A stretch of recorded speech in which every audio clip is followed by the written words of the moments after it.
बहुत समय पहले की बात है। एक गांव में एक दूध वाला रहता था। उसका नाम गिरधर था। वह अपनी पत्नी और अपने एक बेटे के साथ रहता था। उसके पास एक ही गाय थी। वह बहुत प्यारी थी, मगर वह बहुत कम दूध दिया करती थी। वह जितना भी दूध देती थी, गिरधर उसे शहर में जाकर बेच आया करता था। लेकिन दूध कम होने की वजह से उसकी आमदनी भी बहुत कम हुआ करती थी, जिसकी वजह से उसकी पत्नी उसे दिन रात ताने मारा करती थी। अजी सुनो, इतने थोड़े से पैसों का मैं क्या करूं? इतने कम पैसों में तो घर चलाना भी मुश्किल हो रहा है। आपने पड़ोस के मोहन की बीवी को देखा? वह कल ही नई साड़ी खरीद के लाई है। उसका पति तो उसे हर हफ्ते मेला दिखाने के लिए लेकर जाता है और नए कपड़े भी दिलवाता है। आप तो ऐसा कुछ नहीं करते। देखो भगवान, मैं जितने पैसे कमाता हूँ सारे तुम्हें लाके दे देता हूँ। अब मैं और पैसे कहाँ से लाऊं?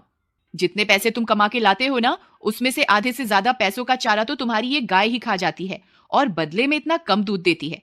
इस गाय से हमें कोई फायदा नहीं है। इसे तो तुम किसी जंगल में ही छोड़ाओ और एक नई गाय खरीद लो।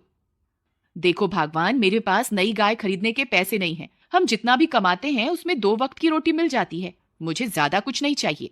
अजी आपको नहीं चाहिए तो ना सही, लेकिन मुझे तो नए कपड़े खरीदने हैं और नए गहने भी लेने हैं। देखो भगवान, मुझे और परेशान मत करो। रात बहुत हो गई है और मुझे सोने जाना है। इतना बोलकर गिरधर वहां से चला जाता है। पत्नी सोचते हुए, कोई तो उपाय होगा जिससे हम ज्यादा मुनाफा कमा सकें। हमारे पास नई गाय खरीदने के पैसे तो है नहीं। मुझे इसी गाय से ज्यादा मुनाफा कमाने की तरकीब खोजनी होगी। अगले दिन सुबह होने पर गिरधर रोज की तरह गाय का दूध निकालकर शहर में बेचने चला जाता है। उसकी पत्नी अपने बेटे को आवाज लगाती है, अरे बेटा मुन्नू, कहाँ है? जरा मेरी बात सुन। जी माँ। जरा बाहर जाकर देख, तेरे पिताजी शहर में दूध बेचने के लिए चले गए क्या? मुन्नू बाहर जाकर देखता है। जी माँ, बाहर कोई नहीं है, पिताजी चले गए। यही सही मौका है। उसकी लालची पत्नी गाय के पास जाती है और बोलती है, क्यों री राम प्यारी, तू दिन रात चारा खाती रहती है लेकिन ज्यादा दूध क्यों नहीं देती? फिर उसकी पत्नी को ध्यान आता है कि उसके पड़ोस में रहने वाले कालिया के पास भी एक ही गाय है, लेकिन उसकी बीवी तो बहुत खुश रहती है। वह कैसे? वह सोच में पड़ जाती है। यही बात पता करने के लिए वह कालिया के घर जाती है। अरे भाई कालिया, जरा बात तो सुनो। अरे बहन सुषमा, कैसी हो तुम? और गिरधर के क्या हाल हैं? अरे हाल चाल तो मत ही पूछो, बहुत बुरे हाल हैं। हमारी गाय तो ज्यादा दूध ही नहीं देती। इतने कम दूध में कोई मुनाफा नहीं हो रहा। तुम्हारे पास भी तो एक ही गाय है, किंतु तुम्हारी गाय तो बहुत सारा दूध देती है। वह कैसे? बहन, एक राज की बात बताऊं, किसी से कहना नहीं। मैं शहर से एक इंजेक्शन लाया हूं, जिसे अगर गाय को लगा दो तो वह 4 गुना ज्यादा दूध देती है। अरे दैया, ऐसा भी कोई इंजेक्शन होता है क्या? हाँ बहन, मैं तो अपनी गाय को वही इंजेक्शन देता हूँ, तभी तो मेरी गाय ज्यादा दूध देती है। अरे भैया, मुझे भी ऐसा इंजेक्शन दे दो ताकि मैं भी कुछ मुनाफा कमा सकूं। जरूर, क्यों नहीं, ये लो। लेकिन ध्यान रखना, गिरधर को पता ना चले। अगर उसे पता चल गया तो तुम्हारी और मेरी शामत आ जाएगी। हाँ हाँ, किसी को कुछ पता नहीं चलेगा। फिर उसकी पत्नी कालिया से इंजेक्शन लेकर अपने घर वापस आ जाती है और घर पहुंचते ही चुपके से अपनी गाय को इंजेक्शन लगा देती है। फिर अगले दिन रोज की तरह गिरधर अपनी गाय का दूध निकालता है। अरे ये क्या, आज तो पूरी बाल्टी भर गई, फिर भी दूध बंद ही नहीं हो रहा। लगता है भगवान ने मेरी लालची पत्नी की बात सुन ली। शायद अब हमारे अच्छे दिन आ जाएं। अब शहर चलता हूँ और जो भी मुनाफा होगा उससे अपनी बीवी के लिए कुछ नए कपड़े खरीद लूंगा। शाम होने पर गिरधर अपनी बीवी के लिए कुछ नए कपड़े लेता है। उसकी बीवी नए कपड़े पाकर खुश हो जाती है। कुछ दिनों तक ऐसा ही चलता रहा। गिरधर की लालची पत्नी रोज अपनी गाय को इंजेक्शन लगा देती और गाय ज्यादा दूध देने लगती और गिरधर शहर जाकर दूध बेचता और जो भी मुनाफा होता वह सारा का सारा अपनी बीवी को दे देता। फिर एक दिन गिरधर की पत्नी रोज की तरह गाय को इंजेक्शन लगाने जाती है।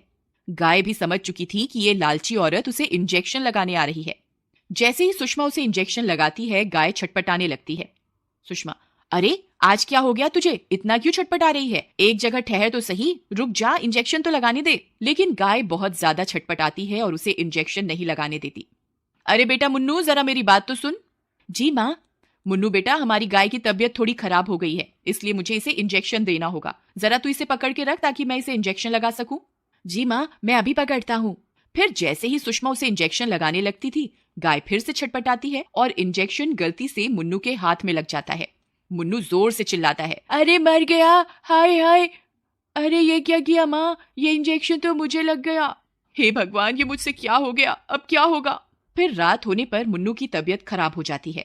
अरे बेटा मुन्नू, सुबह तक तो तुम ठीक थे, ये अचानक तुम्हें क्या हो गया? पिताजी सुबह गाय की तबीयत खराब होने की वजह से माँ गाय को इंजेक्शन लगा रही थी और गलती से वह इंजेक्शन मुझे लग गया। लेकिन सुबह तो गाय की तबीयत ठीक थी। पत्नी डरते हुए, नहीं नहीं, आपके जाने के बाद उसकी तबीयत थोड़ी खराब हो गई थी, तो मैंने पड़ोस के कालिया से एक इंजेक्शन लेकर उसे लगाना चाहा था, तभी गलती से वह इंजेक्शन मुन्नू को लग गया।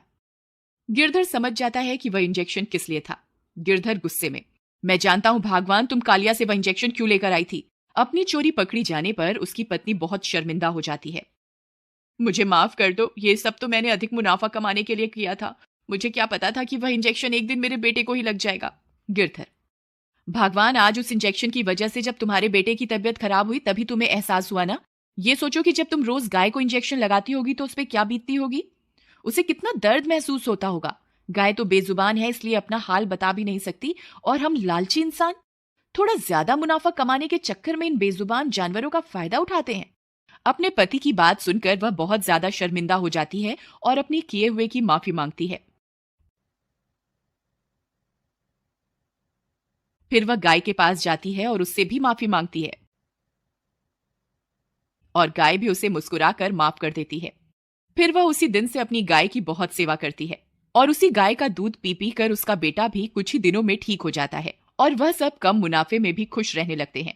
मॉरल, अगर इंसान ज्यादा मुनाफा कमाने के चक्कर में अक्सर इंसान ज्यादा मुनाफा कमाने के चक्कर में बेजुबान जानवरों का फायदा उठाते हैं, और बेचारे जानवर बेजुबान होने की वजह से कुछ बोल भी नहीं पाते, और हम इंसानों का जुल्म चुपचाप सहते रहते हैं।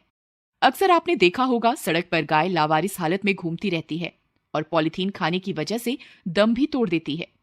हमें पॉलीथीन का इस्तेमाल भी कम से कम करना चाहिए, और अगर आपको कोई गाय पॉलीथीन खाते हुए दिखाई दे तो उसे रोकना चाहिए।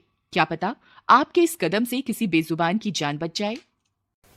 अक्सर चुनौतियों से, संघर्षों से हम डरते हैं, लेकिन संघर्ष ही तो हैं जो हमें और अधिक मजबूत करते हैं और जिंदगी की कठिनाइयों से लड़ने की हिम्मत देते हैं और हमें सक्षम बनाते हैं, कुछ भी कर पाने के और कुछ भी कर गुजरने के। इसलिए जिंदगी में कभी भी कोई चुनौती आई तो उसे घबराइए मत, बल्कि हंसकर उसका सामना कीजिए। ये कहानी कहीं ना कहीं अगर आपके दिल को छुए तो प्लीज लाइक जरूर कीजिएगा।